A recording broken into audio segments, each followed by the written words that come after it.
What's up, y'all? This is Talk That Talk with Mish and Jay, but it's just Mish today. Jeez, it's just Mish. Okay, y'all, I had to jump on this topic. Jay and I have really been speaking on this quite a few times, actually. We have 2 other episodes that we spoke on the Karmelo Anthony and Austin Metcalf stabbing that happened in Frisco, Texas. Such an unfortunate event.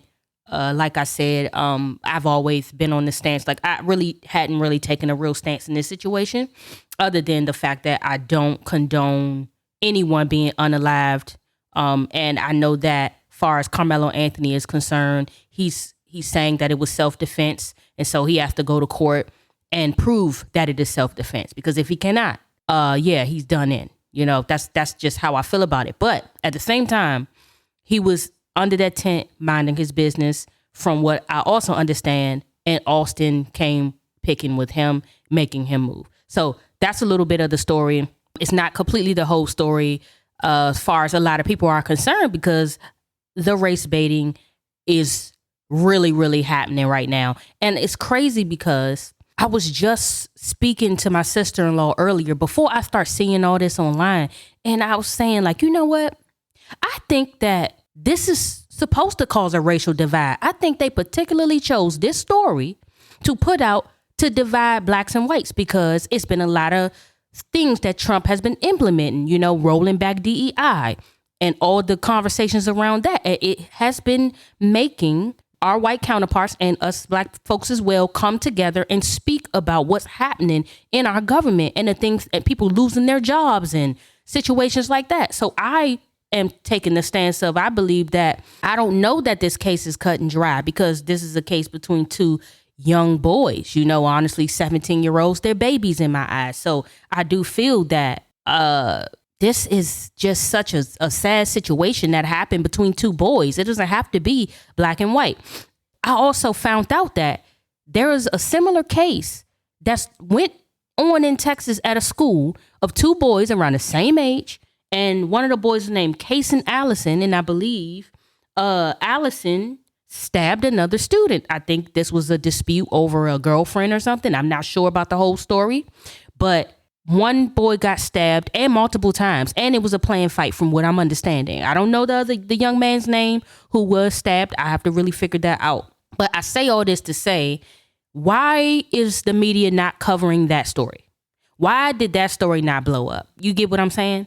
So anyway, that's besides the point. So that's to make my point that this has been overblown, I feel, for a particular reason. This is to create divide between whites and blacks so that people could take their eyes off of what Trump is doing, what's happening over there in the government, far as rolling back DEI and making people lose their jobs and all sorts of things.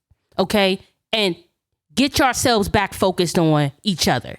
Get back focused on each other. All right. So look, I want to do this video because there was actually a Protect White Americans protest that went on in Austin Metcalf's behalf. Okay. Austin Metcalf's dad trashes Protect White American protesters who held rally for slain teen.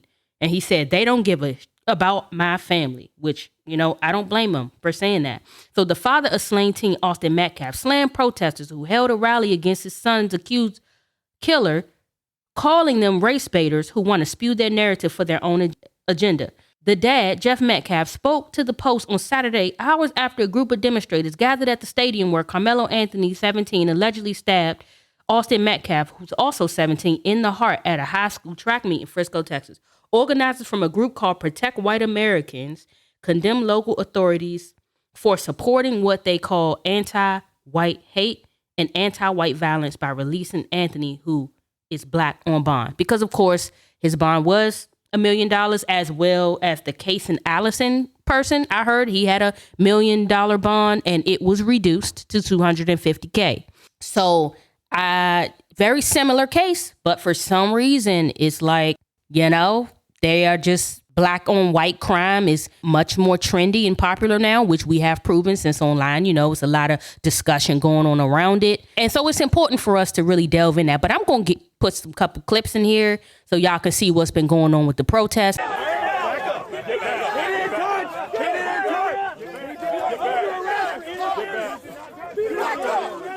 Back up. What the fuck? Oh, you're so big. Oh, that's crazy. That's crazy. You're gonna out his head. He's done so. He didn't do anything. He's finished.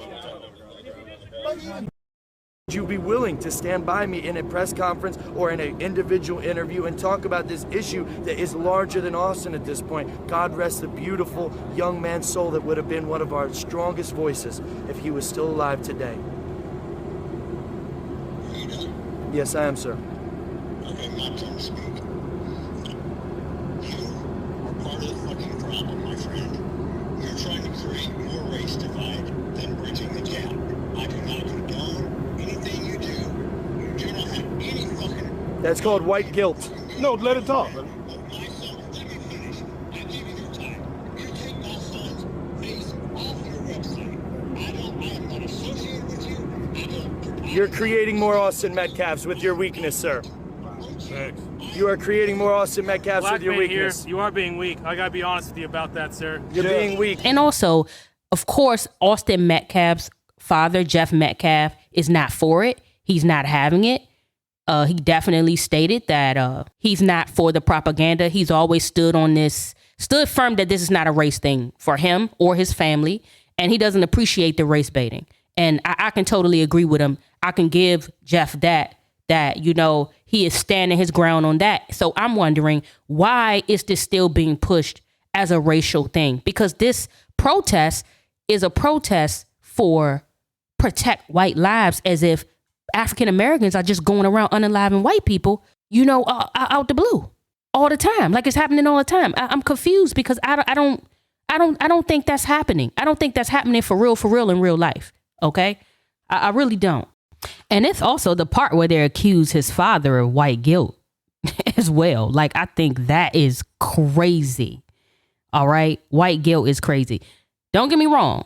Do I think that white guilt exists? And I believe that Trump did mention this. And this is the reason why he's removing critical race theory and trying to adjust the African American Museum and change the slavery part and all of that, because he, in his mind, feels he wants our Caucasian counterparts to grow up without knowing what happened to African American people so that they don't go around carrying the burdens of their ancestors. But understand, I think that it's okay for them to know. Nobody is holding them hostage or saying they're guilty. We're integrated now. Everybody's good. As long as we're not rewinding back, because we can't rewind back. You know why? Because we are different people. Sure, our ancestors endured what they endured because they had to. They were different people. We're different people. The way things have gone, it can't happen that way. Like bringing the good old boy mess back into the situation, it's not going to work. It's just simply not going to work. I don't know why that they're trying to do this again. Make America. This is how the Austin Metcalf rally is going. Strongly that white people truly are the main victim of racism in America today. I mean, seriously. Back in the day, it used to be that black people were having to hide in their homes. They were not able to come out and assemble. When they were sitting outside, they get arrested. They lose their job. Bad things will happen to them. And now what's happening to the white people? They're afraid to come out because they're afraid that they will lose their job. They're afraid that they will be experiencing violence or the victim of violence. They're afraid that they will be banished from their community. So that's why we have to do this. And these idiots over here, literally supporting a murderer. This kid killed a child. Karmelo Anthony killed a child. And these idiots over here support him killing an innocent child. The only reason why he's not in jail right now is because he's a young black man. If he was a white man, an Hispanic man, any other race, he'd be in jail right now. You better believe you stab someone, you're not getting out of jail. But he's let out of jail because of them. And that's the true racism. The racism of low expectations. It's okay that black people are killing so many white people. It's okay because, it's normal. It's not normal, actually, to kill people. It's not normal, actually, to kill a child. America great again. I guess we're at a time where, there's a superior race over another race. And it's just not like that anymore. And it should never be like that again. Everybody is human. That's how I look at it. So I don't get this. Anyways, y'all, I just wanted to drop in and just make sure I touched on this topic. You know, I hope y'all enjoyed the video. Jay and I are looking for 1,000 subscribers. Okay. Please like, comment, and subscribe. Be kind. And yeah, check me and Jay on our other videos or whatever. This is my solo cast. Please let me know how you felt about it. And also, as well, tell me what you think about this Karmelo Anthony case. Do you think we need only white protests or protests for just white lives? I mean, I personally don't think that black people, we know the consequences of just going around willy-nilly unaliving. You know, I think Karmelo was 17 years old. And at that age, you cannot make good decisions. Well, you can make good decisions, but you're not always going to make decisions grounded in a mature and emotionally stable mindset, in my personal opinion. And yet again, who knows how he felt, how triggered he was. We don't know the situation. That's why we're all waiting, you know, but please tell me in the comments, do we need to go back to doing that? I mean, now I do know that us as black people, we will do our pro-black protests and things like that. But we know better now than to get our ass out there and protest, because you can see we're going to be getting beat, arrested, mistreated, water holes, you name it. Okay, everything going on, everything, you know, happening to us. All right, so I just want to drop in and give a little rhetoric on that. We love y'all. Peace.